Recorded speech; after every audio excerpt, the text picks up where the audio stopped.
So hello guys, good morning. So welcome back to my YouTube channel. This is Otoboyson. So mayroon tayong dinadiagnose dito na sasakyan. So Toyota Corolla.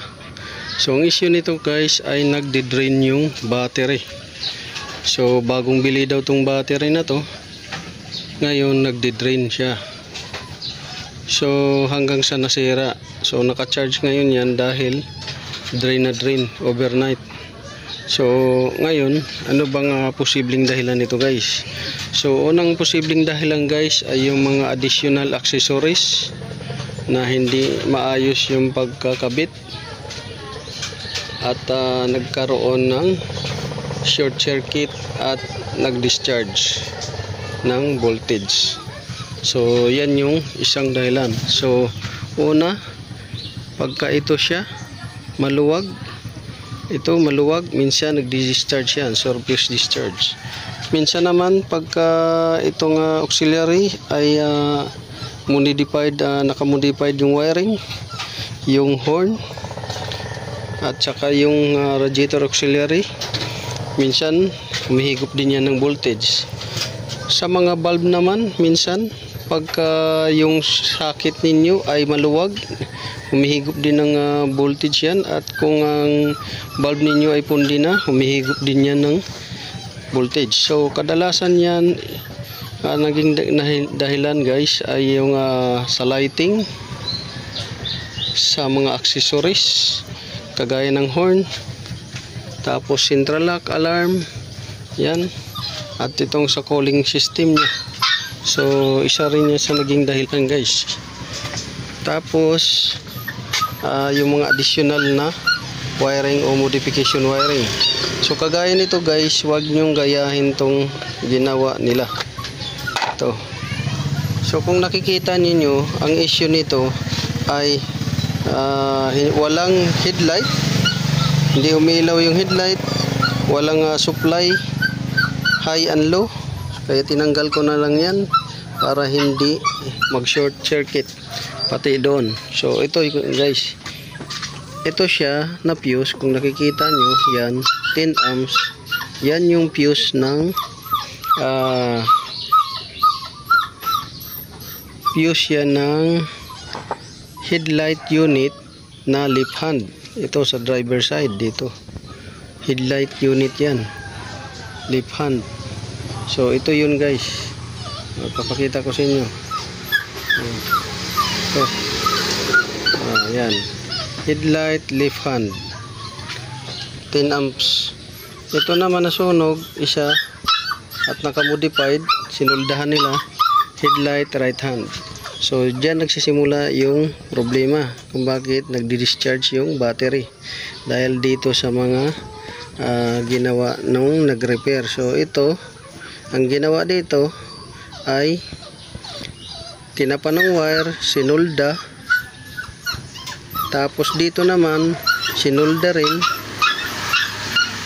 Ngayon ang nangyari guys ay nagsushort, so nagdi-drain yung battery at nasusunog yung ito bulb at saka yung wiring socket. So maliban sa nababasa siya ng ulan at nagsushort siya sa socket at sa bulb, ito rin yung additional nilang modification dito yan. So dapat hindi ito ginawa nila, dapat pinalitan na lang ng bago. Bakit? Hindi ito guys nila tiningnan sa likod, dahil nung chinik ko nito walang bakat ng pagsikwat or pagtanggal. So dito lang sila nagbase, dito. So dapat kung ito siya ay nasunog yan, pagkasunog hindi pumutok yung nasunog, hindi pumutok yung fuse, meaning may problema sa loob, kasi dapat puputok yun. Hindi pumutok yung fuse, kundi nalusaw yung inupuan ng fuse. So tama naman yung amperes ng fuse, dapat puputok yan. 10 amps, 10 amps, pareha sila, left and right. Ang problema, nung nasunog to, dinugtungan lang nila at nilabas ito, naka-external. fuse. Ito yung fuse niya sa left hand headlight. Ito sa right hand. So sinulda lang nila.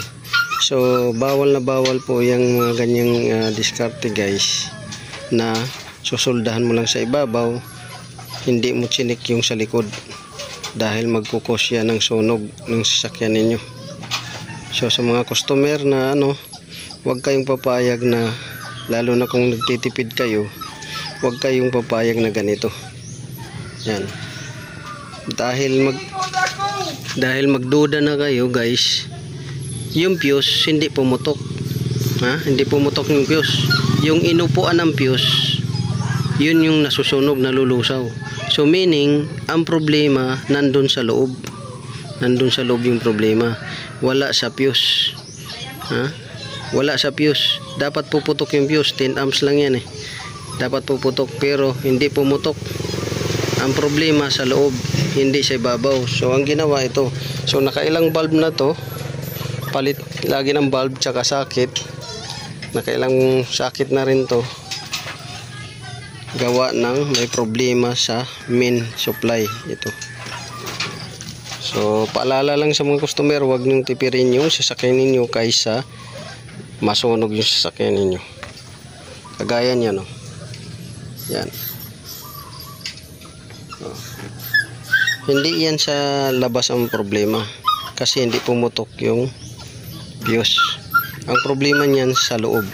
Itong klaseng fuse box na to ay hindi nabubuksan sa likod, kundi susungkitin mo to dito, ipalusot nyo pataas, sungkitin nyo dito. Kaso matigas yan sa 2, 3, 4, 5, 6, 8 lock na masikip. So pagka nabunot mo din to, may mga dyan circuit na nalusaw. Yun yung problema. Hindi mo rin pwedeng modified yun na susuldahin, dahil hindi mo nakikita. Mas maigi kung ang ginawa nila nito guys, mas maigi ang ginawa nila ay binuksan sa likod, pinilit nilang buksan, at yung linya nakalabas na dito. Huwag nang padaanin dito sa wire, kasi pumasok yung wire dyan, masok. Ngayon dyan ang nagka-problema. So yan yung possible na dahilan kung bakit laging napupundi, nasusunog yung bumbilya at saka yung socket, diba? Yan.